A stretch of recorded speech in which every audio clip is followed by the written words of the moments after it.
Okay. So nakita na po ba dyan mga kapatid?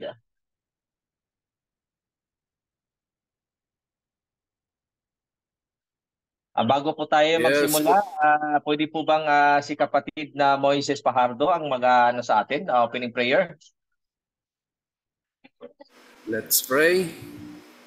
Ama naming nasa langit, kami po ay nagpapasalamat naman at kami patuloy sa aming pag-aaral at, at kami naway bigyan mo kami ng katalinuhan, especially to our teachers, Doc Aris, bigyan mo siya ng katulungan sa inyo po, naway para may yun niya ang aming kailangan matutunan at kami po ay kami po ay maintindihan ang kanyang mga ituturo. Ito ang aming panalangin sa pangalan ni Jesus. Amen. Amen. So pagpasensyahan niyo na mga kapatid kasi hindi ko ma-edit dito sa ang files.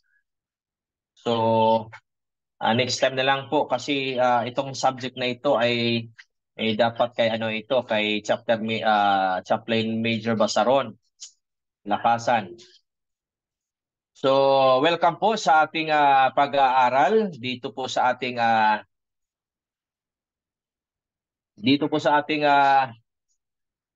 subject na ito na under po sa course code DT501 Introduction to Divinity Studies. Kibali magbibigay muna tayo ngayon ng overview ng ating pag-aaralan sa subject na ito. Dahil po tayo ay nasa yugto na po tayo sa pag-aaral sa Doctor of Pastoral Theology, Major and Systematic Theology. So dito po sa mababasa natin, ito po ang natin, no? Ito po ang description ng ating subject, Introduction to Divinity Studies or DT501 is a foundational course designed to provide students with a comprehensive overview of the field of divinity. So pag-aaralan po natin dito mga kapatid, lahat po patungkol sa divinity or divinity. This course explores the fundamental aspects of divinity studies including theological foundations. Ang theological foundation ng divinity, sacred scriptures, comparative religions. Dito din mapasama din sa ating pag-aaral, no, historical perspectives, ethics and pastoral care, emphasizing critical thinking and engagement with diverse religious traditions. The course aims to equip the students with the essential knowledge and skills for further studies in divinity and related disciplines. So, ang gagawin po natin dito mga kapatid sa subject na ito ay hindi lang po ako ang magbibigay sa inyo ng explanation. Dito po sa ating pag-aaral ay ibibigay ko sa inyo at i-report din ninyo para po ay ang bawat isa sa atin ay may mga contribution sa ating pag-aaral, no? Dapat may research din kayong gagawin mga kapatid at i-report ninyo dahil sa pag-aaral naman talaga ay may mga reporting. At alam naman natin sa level na ito, sa pag-aaral na ito ay kadalasan nito mga kapatid ang professor ay hindi masyadong magsasalita, no?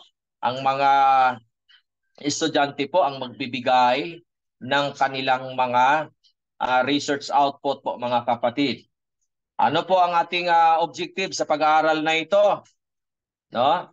Upon successful completion of this course, students will understand theological foundations. Ito po, no, ito po ang pinaka unang objective natin na lahat po tayo ay maintindihan natin at malalaman natin kung ano yung foundation, no, ng divinity, grasp basic theological concepts and major theological traditions. Recognize the relationship between theology and divinity studies. Pag-aaralan din natin yan. At yan po ang ating makukuhang kaalaman sa subject na ito. Study sacred scriptures ay dapat talaga, ito talaga ang ano natin, no? Ito yung manual natin sa ating pag-aaral ng divinity. Explore major sacred scriptures from various religious traditions. No? Develop skills in hermeneutics and interpretation. No? Dito din, papasok din na dito mga kapatid, no? At magagamit natin yung mga natutunan natin sa subject na hermeneutics, magagamit natin dito at mas madidevelop pa natin yung skills natin sa hermeneutics and interpretation. At ang pangatlo na objective natin sa pag-aaral na ito, explore comparative religions. No, may gagawin po tayong research, no? At atin pong alamin ang mga kasaysayan, ang mga importanteng mga impormasyon sa bawat religion po dito sa ating dito po sa buong mundo, mga kapatid. Conduct ang comparative study of major world religions. So darating din tayo dyan, mga kapatid, na ang bawat estudyante ay mamili siya ng kanyang i-report na religion, no? So kung ang pipiliin niya ang Buddhism, then Buddhism ang i-report ninyo, no? Kung Taoism, kung Hinduism at Christianism, diyan na po nakapaloob yung mga denomination. Pero dahil major world religions, kasali na po dito ang Judaism, mga kapatid. So may mga gagawin kayong pagre-research at i-report ninyo sa ating mga session. Analyze commonalities and differences in religious beliefs and practices, no? Katulad ng Hinduism at Buddhism at ang Catholicism ay may magkapare-parehong mga yung tinatawag na commonalities, no? May magkapare-pareho sila katulad ng pag-aayuno, no? At pagbibigay, respeto at pagsamba sa mga imahen. At saka doon sa mga ang mga Hindu, pinaliguan nila yung kanilang rebulto. At ang Katolisismo naman nagbigay din ng ganyan din ang ginagawa, no? Ang Islam may sila, may prayer bead sila, no? Ang Buddhist meron din sila, ang Hindu meron din, ang Catholicism meron din silang prayer beads. So yung anong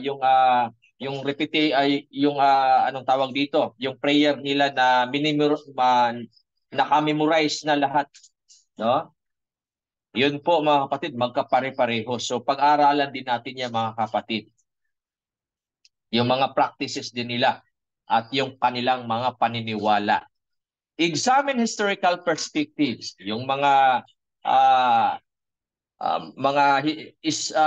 anong tawag dito, yung pagsisimula ng kanilang paniniwala, yung history, kung bakit sila nag-exist at ano yung mga pangyayari na sa kapanahunan na hanggang ngayon ay sila ay nakasurvive, no? Hanggang ngayon ay nag-i-exist pa rin yung ganong klaseng relihiyon. At dito naman, mga kapatid, sa panglima, discuss ethics and divinity. Yung mga ethics, mga kapatid, explore ethical principles and various religious traditions. apply ethical considerations to contemporary issues. At pang-anim nito, yung objective natin, introduction to pastoral care and ministry. Gain insight into the rules and responsibilities of chaplains. Dito din mga kapatid, understand the principles of pastoral care and counseling.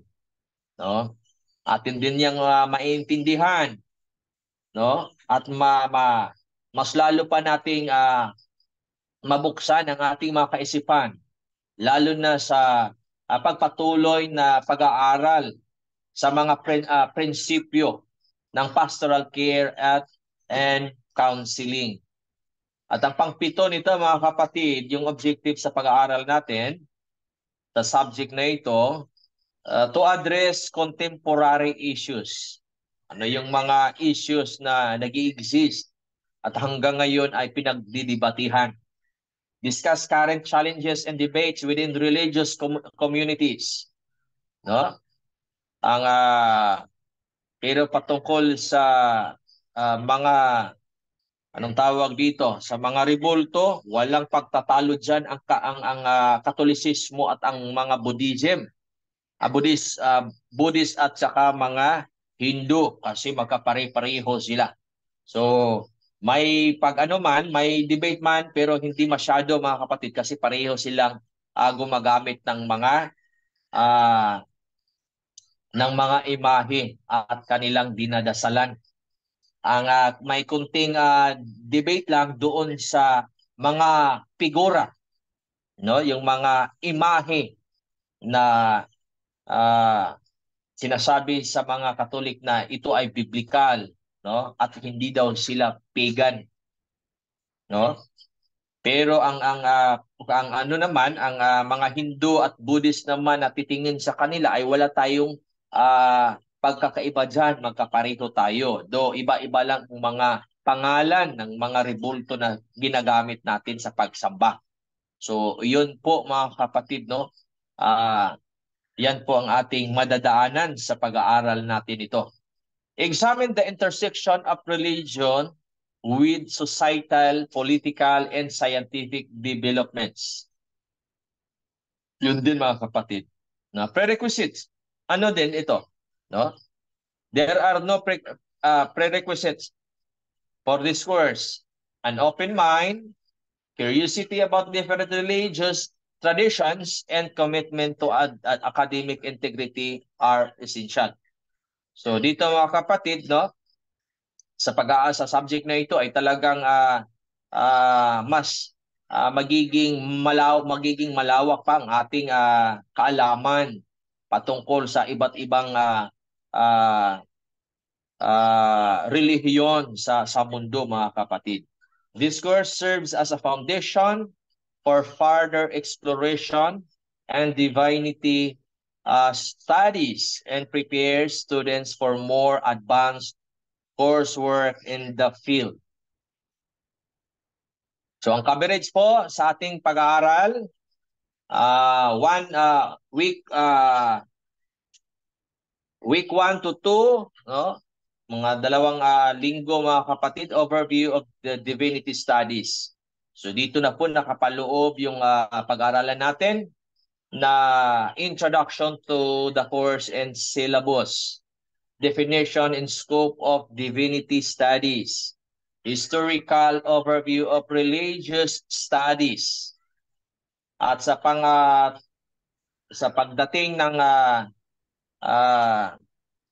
week 3 to 4, it's all about theological foundation. So ito po ang track natin na susundan mga kapatid.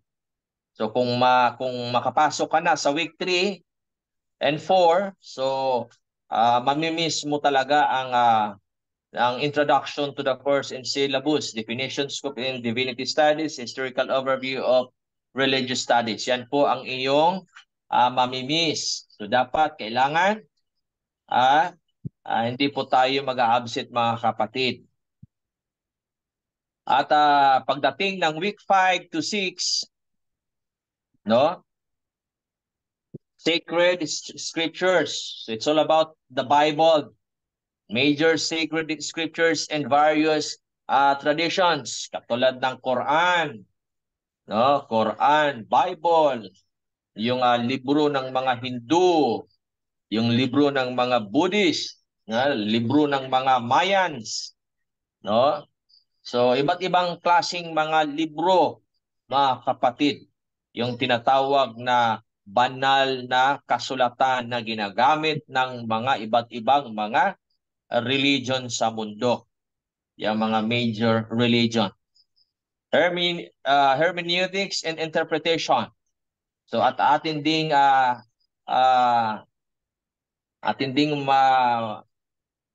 madagdagan din ang ating mga kaalaman sa pag-aaral dito, mga kapatid. At sa pagdating ng week 7 to 8, comparative religion. So doon na tayo anong tawag dito? Maggagawa na ng mga uh, pag anong tawag dito, paano ko ba i-express ito sa Tagalog? O dapat talaga may kausap ako araw-araw na sino bang pwede kong makausap araw-araw dito na Tagalog? No, yung magano tayo, may comparative study po tayo, no, sa mga iba't ibang mga malalaking mga relihiyon sa mundo. At yung pagkakapareho at yung pagkakaiba nila. So papasok po diyan, mga kapatid, sa pag-aaral na 'yan. At pagdating sa week 9 to 10, historical perspective on divinity. Overview of the history and of divinity studies. Key figures and movements. Yung mga tao, yung mga sikat na mga tao katulad ni Buddha, no? Sa mga Buddhist, no? Yung sino pa ba 'yon? Yung mga sikat na mga or mga kilalang mga religious figure. So yun po, mga kapatid. At sa week 11 to 12, ethics and divinity, ethical principles and various religious traditions.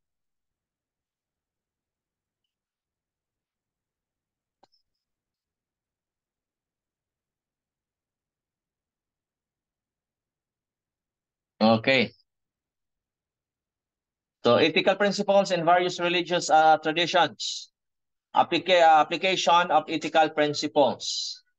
At pagdating ng week 13 to 14, pastoral care and ministry, rules and responsibilities of chaplains, pastoral care and counseling. Paano ba tayo magka-counsel, magbibigay ng counsel or counseling doon sa taong ang relihiyon niya ay Buddhist, siya naman ay Muslim, no? So darating tayo diyan, mga kapatid. Week 15 to 16, contemporary issues and divinity studies, contemporary challenges and debates, religion and in its intersection with society. So ang assessment dito po, paano natin mapasa itong maipasa itong subject na ito? Lahat naman po tayo ay papasa, basta wag lang kayong absent. At kung tatawagin kayo ay mag-ano lang kayo, mga kapatid, mag-response naman kayo para alam natin na hindi kayo natutulog. So class participation is 10%. No? 10%, mga kapatid. I-save mo na yan, yung class participation. Tapos online discussion, forum participation, 10% din. At yung assignments and reflections ay dapat sa ating pag-aaral, example sa class session na ngayong gabi, no? Tapos ang assignment niyo ay talagang kailangan ninyong i-submit. Hindi katulad dati na talagang pwede lang natin tulog-tulogan. Kasi walang bagsak. No, ngayon ay ang assignment natin in reflections ay magbigay kayo ng mga siguro mga 10 pahina ng reflections. Kaya nyo ba mga kapatid? Hindi ba 20, Dok? Ha? Parang parang hindi kayo nakaano ah. Kaya nyo ba? 2 pages per reflection? Mas kaya yan, Dok, kung isang page lang. 100 words lang daw. Kaya yan. Ha? 2 pages per reflection. Midterm exam. Meron tayong midterm exam mga kapatid. No, 20%. Example, maka-absent kayo. Tapos may participation naman kayo, 10%. Meron din kayong online discussion forum participation, 10% din. Yung mga report ninyo, no? Tapos may mga sa 10 reflections ang na-submit ninyo ay nasa siyam ay, no? Ilan na ba lahat? 60. Ngayon, hindi ka nakapag-exam midterm. Pasado ka ba? Pasado pa rin mga kapatid kasi 60% na nasa sayo. No? Final project and presentation. 20%. So meron ka niyan. So walang bagsak dito mga kapatid, no? Dahil yan po ang ating pagbabasihan kung tayo po ba or kayo po ba ay talagang ah, na ano ninyo, may naintindihan kayo at may nakukuha kayong mga karagdagang mga kaalaman sa ating pag-aaral. Kasi kung wala po ito, hindi natin ma-assess yung sarili natin kung may nakukuha ba ako. Kasi mas okay naman mga kapatid na habang tayo ay nagmamarcha, no? Para sa pagkuha ng ating mga magagandang diploma. So, may kaalaman din tayo, no? So, proud po tayo na talagang pinag-aralan ko 'to, no? May natutunan talaga ako doon. Kaya ipagmamalaki ko ang aking diploma. Tama po ba mga kapatid? Kasi kung tanggap tayo ng diploma tapos hindi naman natin pinag-aralan yung ano na 'yon. So, maliban lang kung siguro kung ikaw ay bihasa ka na sa larangan na 'yan.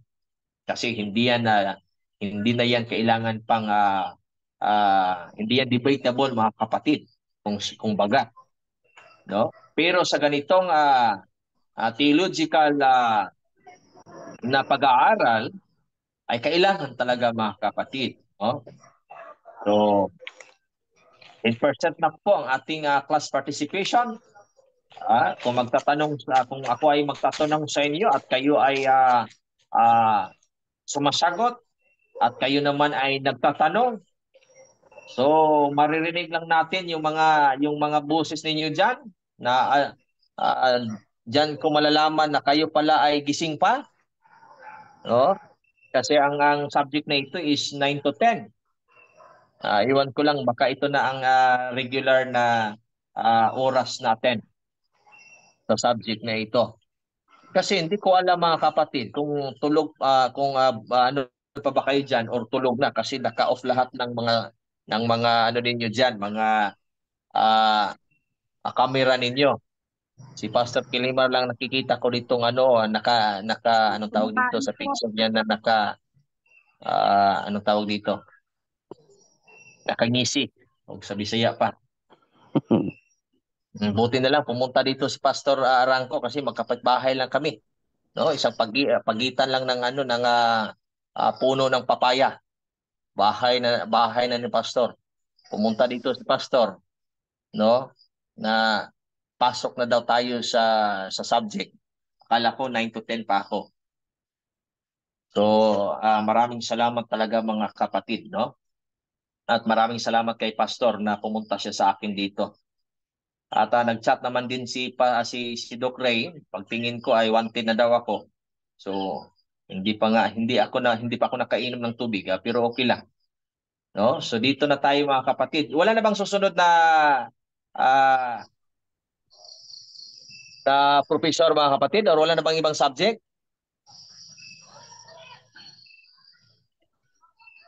Hello, Doc. Wala Wala na na po po. ba? Ha? Wala na po. Hello, Ma'am Doc. Ramak ay negative na po. Okay. So ipagpatuloy ko na lang ito kasi sa module 1 tayo. Kasi Hello, week Doc. 1 tayo ngayon eh. Hello, Doc. Yes, Good evening. go ahead. Good Uh, evening. in case of emergency, mayroong recorded video? Naka-record ito ka, Chap. Okay. Na-recorded Sige. po ito lahat ng mga tinatalakay natin. So, if in case na may emergency, ay hindi naman Yeah. natin alam kung kailan na emergency. So, kung sakali, so request na lang po kayo kay anong tawag dito, kay Derek Nards. At bago niya ibigay ang susi, so ipakita mo muna ang resibo. Pero pag paid na, automatic. Automatic yan. Automatic. Automatic yan, kapatid. Chaplain. Okay. Thank you so much. Matik yan, matik. So dito tayo, ipapatuloy natin mga kapatid, itong module 1 natin. No, dito sa ating Introduction to Divinity Studies. So unit 3 po, 3 units po ito. So dito tayo sa Exploring Divinity as an Interfaith Journey. Dito tayo sa part 1, Introduction to the Course and Syllabus. And then part 2, Definition and Scope of Divinity Studies. So, naka-page 2 lang ito mga kapatid. So, yan po ang ating pag-aaralan sa susunod na linggo. Susunod na Monday. Lunes po mga kapatid. So, dito lang po muna tayo sa ating overview. At maraming salamat sa inyong pag-aantay. At maraming salamat, Doc Ray. At ibigay ko na po ang panahon sa ating supervisor ngayon. Wala na po bang tanong? Thank you, Doc. Yes.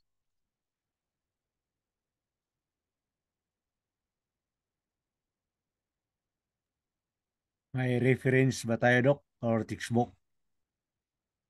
Yes, dahil hindi naman po tayo pwedeng mag-discuss dito na wala tayong pinagbabasihan. So, makikita natin by next session natin ang librong pinagkukunan natin at yung sinusunod nating by chapter. Maraming salamat sa inyo mga kapatid. Nasa 20 po tayo lahat. Noon ay marami tayo pero ngayon ay nagiging 20 tayo. Baka absent yung iba. Marami talang absent. So 21 Doc. Hello, Doc. Yes. Pwedeng makabil sa textbook natin yan. Bibili kami. Nasa ano po yan? Nasa ano po natin Doc Ray. So nasa management na po yan kung maka-access pa po ba tayo sa ano natin, sa talagang libro natin mga nagagamitin. Pero kung meron man, so kung ano man, so magbigay tayo ng update dyan patungkol dyan mga kapatid.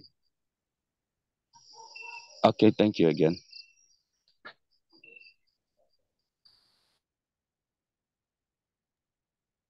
Okay, maraming salamat, Doc Aris.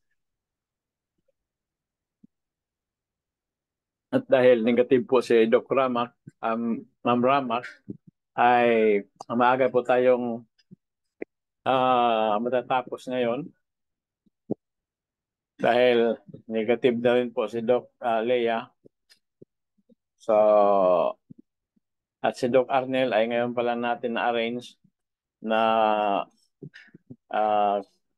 kukuha siya ng subject dito sa ating masters, new masters, at si Chaplain Bazaron ay kukuha ng subject sa bachelors. So yun po ang mga bagong arrangement natin mga kapatid.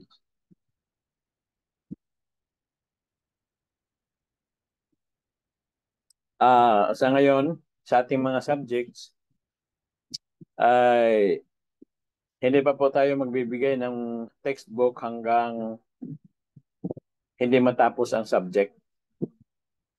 Para maiwasan po natin na sakaling mayroong mag-quit, katulad ng may pumasok dito dati, nag-gather lang pala ng mga aklat. Dapat hindi tumuloy. Alam ko naman tutuloy kayo, pero para for the sake of sa ating ay hindi po muna dito sa masters, okay lang yung sa bachelors, no? Dito sa masters, magiging available ang ating mga guide pagkatapos na ng semester. Okay, At least, we'll abide. We'll abide. Kasi mayroon ditong pumasok, hindi pa nagbayad mga kapatid, nakakuha na ng uniform, nakakuha ng ID, hanggang ngayon hindi pa nagbabayad ng uniform at saka ID. Tapos nang gather ng mga aklat natin. So, of course, hindi naman po kayo yun, no? Yung dati yung katabi lang. Katabi niyo sa Zoom. Okay. Alright, mga kapatid. Panalangin na lang natin yun. Baka makaalaala naman, no? Sa tuwing isusuot yung uniform na makaalala.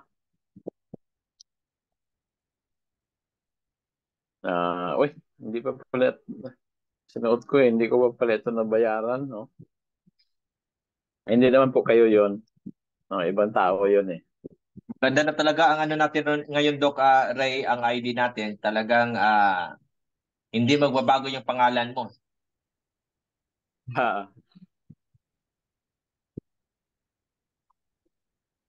Yung ID sa chaplain si mga kapatid, siguro this week, alam niyo, dami naman na po. Dami po kasi natin ginagawa eh. No? So, sana matapos natin this week. Pero yung mga diploma, medyo stricto si Ma'am Manilin sa diploma eh. Hindi raw po muna niya i-release hanggang hindi fully paid ang estudyante. Kasi yun lang ang mayroon siya. So pagpasensyahan na lang po natin siya mga kapatid eh. No? Siya, yun lang daw po ang mayroon siya eh. Na pag nakuha na yung diploma, wala na talaga siyang wala na siyang hawak. Oh. Goodbye Philippines na. Nihay-nihoy na, Doc. So, pagpasensyahan na lang po natin si Ma'am Manilin kasi siguro hirap din po siya sa sa kanyang tayo naman po ay nagtuturo lang eh, no? Turo lang tayo ng turo, siya naman sa finance, so medyo Nagtuturo bigyan din, Doc. natin Nagtuturo kung sinong hindi nagbayad. bigyan na lang natin siya ng kanyang karapatan, no? Kasi kung ako ay hindi naman talaga ako negosyante. So, bigay lang ako ng bigay eh. Yun pala, Doc, yung natin, yung sa masteral, ay yung sa major in systematic theology ay one word po yung nakalagay. Kaya need po nating mag-reprint noon. I-ano natin. I-correct natin yun. Papasa ko yung kay Doc Adin, Sir Adin. Kasi hindi na talaga kaya mga kapatid.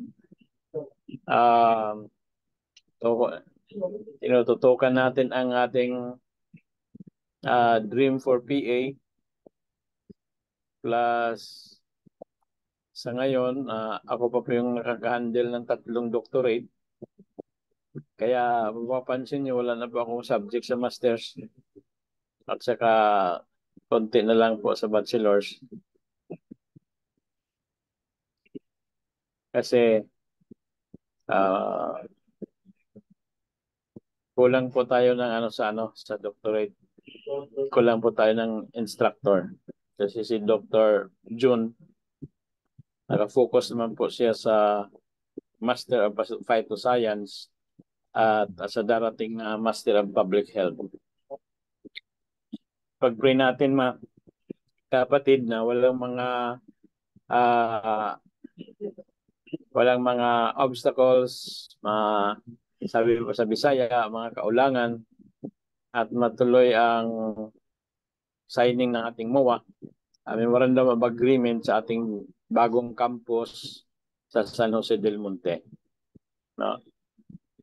Kasi importante na magkaroon tayo ng physical na campus para sa ating accreditation sa CHED. Patuloy lang po tayo sa Dream for PA dahil ito naman po ay para sa kabutihan ng mga nakararaming kailangan matulungan, hindi lang mabigyan ng isda, kundi matulungan kung paano manghuli ng isda. Ayon pa sa ating philosopher na si sino ba yun? Confucius ba yun? Confucius? No? Sabi niya, Yes, Doc. Yes, Doc.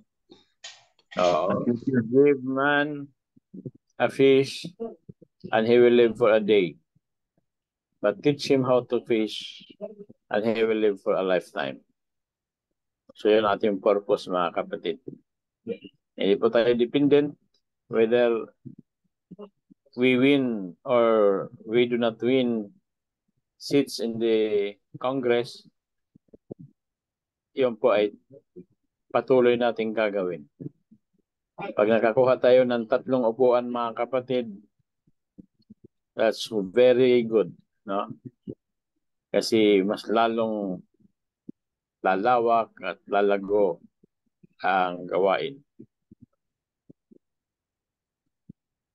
Last week na po ngayon mga kapatid, at sana po tayo po ay mayroon ng grassroots organizations.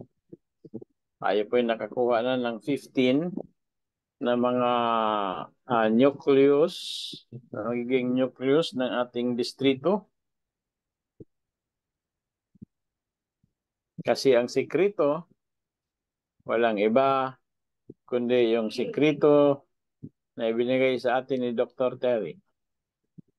Just follow instructions. Pag yun po ay sinunod natin na principle ni Dr. Terry, just follow instructions, or GPI, GFI, ay walang imposible. No? Pero if we cannot follow instruction, we will be lagging behind. We will be lagging behind. So, just follow instruction. Simple lang eh. Kumbaga sa Nike pa yan, just do it. No? Just do it. Okay. That's the only technique. No? Just do it. Hello. Okay. So, thank you very much. And bukas mga kapatid,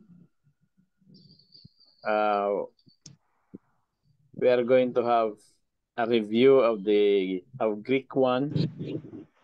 At hinihiling ko po ang mga kumukuha ng doctorate at kumukuha ng masters na makipag-review sa ating Greek 1 para maging handa po tayo mga kapatid sa ating tinatawag na anong tawag nito? Greek exegesis sa ating doctorate. No, we'll be having Greek exegesis. So, basic tayo mga kapatid para ma-review natin ang Greek 1. Then next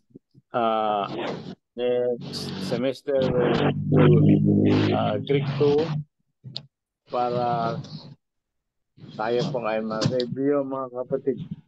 No? Dahil importante na ma-refresh tayo. So, we cannot afford na kung saan tayo pwedeng mag-exil mga kapatid ay hindi natin i-grab ang opportunity. Kasi yung mga anak ni Ma'am Manilin ang bilis turuan ng Hebrew eh. No? Sabagay, mga bata pa eh. No? Bilis. So, tayo po ay seryosohin natin mga kapatid dahil si Prof. Billy ay naiinip na. No? Halatang naiinip eh. Dahil nandyan tayo pero parang hindi interesadong matuto. No? Parang nagpipresent lang eh. Para nakiki-attendance lang. Nakiki-attendance lang. Hindi na po tayo dapat nakiki-attendance. No? I-grab natin ang opportunity kasi si Prof. Billy ay hindi naman natin yan kontrolado na magiging nandyan sa atin sa lahat ng panahon. Kasi ang kanyang expertise mga kapatid ay sobrang in demand eh. No? Pwede siyang i-hire ng mga leading universities eh. Para pagturo ng Hebrew with pay. No? Na doon ay kikita siya. Pero bakit siya nagtatsaga dito sa atin? Wala naman siyang kikitain. It is because gusto niyang mag-share sa atin na tayo po ay matuto. Hindi lang po basta nakiki-attendance. Kahit lang naman i-master natin yung yung pawag nating makalimutan yung alphabet, no? Yun ang pangalan ng Hebrew alphabet eh. Alphabet. Masterin natin yan hanggang sa tube. Ilan lang namang litra yan, no? So, i-master natin. Tapos master natin yung mga vowel points. So, pag okay na sa atin yon, kahit basic, makakabasa-basa na po tayo mga kapatid. So, pag-upgrade ng mga rules, ngayong ibang vowel mag-change ng sound, madali na lang kasi na-master natin yung basic. Kaya, yun ay makukuha natin kung hindi lang basta sa klase lang tayo nagpa-practice. Bigyan natin ng panahon kahit siguro 1 hour or 30 minutes isang araw pag-review, pag-master kay alphabet ay mag-i-improve po tayo mga kapatid. Yan lang naman ang ating mga importante na mga announcements.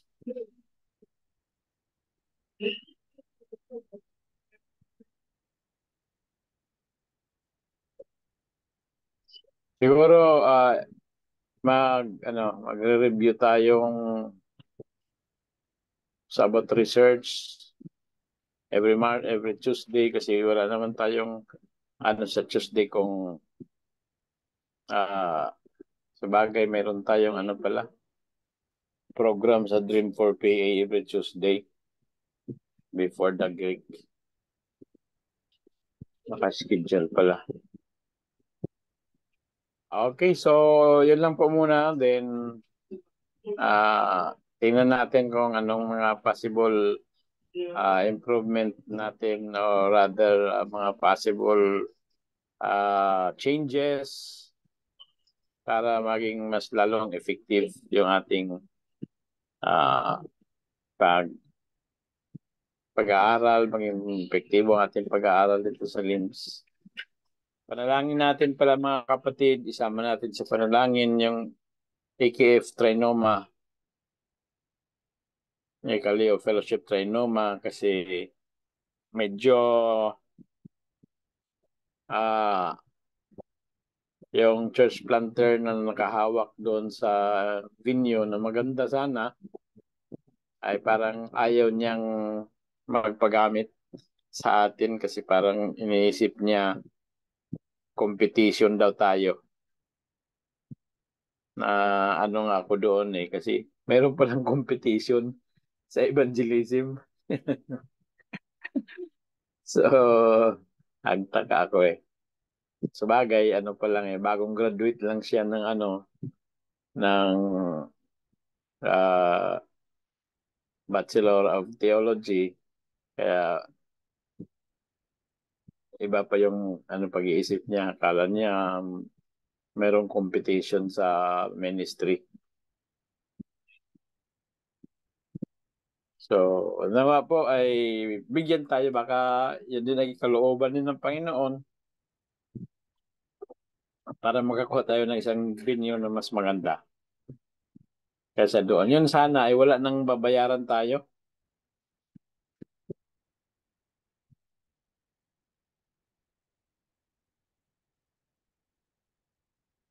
At saka sa ngayon mga kapatid, habang meron tayong programa sa Kaleo, Trinoma, parang dumadami yung imbitasyon palabas. Para bang hinihila tayo palabas sa Trinoma. Kasi dati wala naman walang mag-imbita Pero ngayon na may project tayong tututukan, panay ang imbita kaliwat kanan no? So ano kayang meron doon sa Trinoma?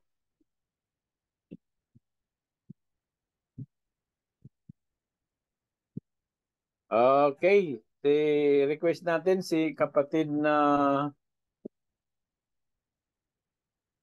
favorite, Susit. Kumusta ka dyan, Sister Susit?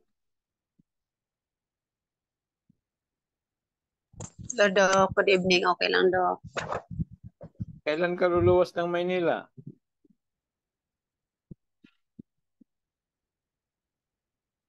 Hindi na matutuloy, Doc. Uy, sayang.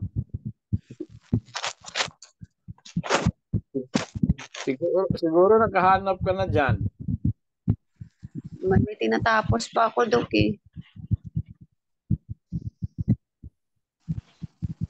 Kala ko nakahanap ka na dyan at hindi ka na tutuloy sa Maynila. Kasi, Doc, nagkasakit yung busing ko. Parang ang hirap iwanan.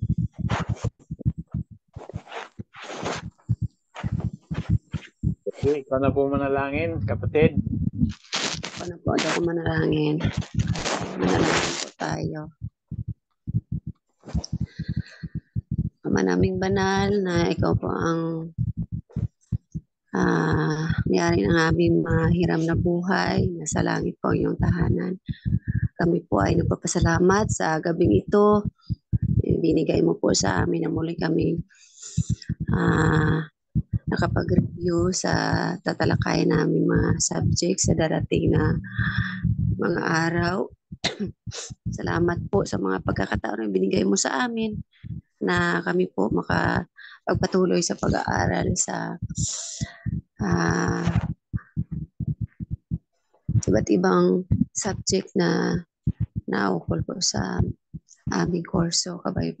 Nawa po'y bigyan mo ang bawat isa sa amin ng kalakasan na patuloy namin kaya tingnan mo rin matuto pa ulit at ng masangkapan po kami ng iyong kaalaman na ito po'y magamit namin sa iyong gawain na bawat isa sa amin maging kasangkapan niyo po sa iyong gawain para matapos na po yung gawain na mapalapit na po ang pagdating ninyo para kami po ay makauwi na sa iyong bayan na langit. Salamat po Panginoon sa aming mga professor, sa aming mga staff, sa bumubuo nitong aming school. Nawa po ibigyan mo ng lakas at magagandang katawan ang bawat isa sa amin na mapatuloy po at marami pa po mga kapatid na nakaalam nito at mag-enroll sa school na ito at naway bigyan mo po kami ng lakas ng loob pagpatuloy ang aming pag-aaral at bigyan mo kami ng kaalaman sa patuloy pag-aaral. Naway sa gabing ito, sa aming paghiwa-hiwalay, ang iyong banal mga hilas ang magbabantay sa bawat isa sa amin, sa mga membro ng bawat pamilya na aming pinapalasentahan. Nawa po ikaw po ang magbigay ng bawat mga papangailangan namin. Salamat sa inyo palaging pagtugon at palaging pagpapala sa bawat isa sa amin. Nawa po'y bigyan mo ang lahat sa bawat isa sa amin ng magandang pangkatawan at healthy pangkatawan araw-araw. Salamat po Panginoon sa iyong palaging pagpapala at salamat sa kung saan po kami nagkasala. Naway ikaw po magpatawad sa lahat-lahat namin mga pagkukulang. Ito po ay aming samit dalangin sa matamis sa pangalan ni Jesus. Amen. Amen. Amen. Amen. Maraming Amen. salamat po, Sister Suset, sa napakagandang prayer. At sa lahat, Laila Tug. Good night po. Good night.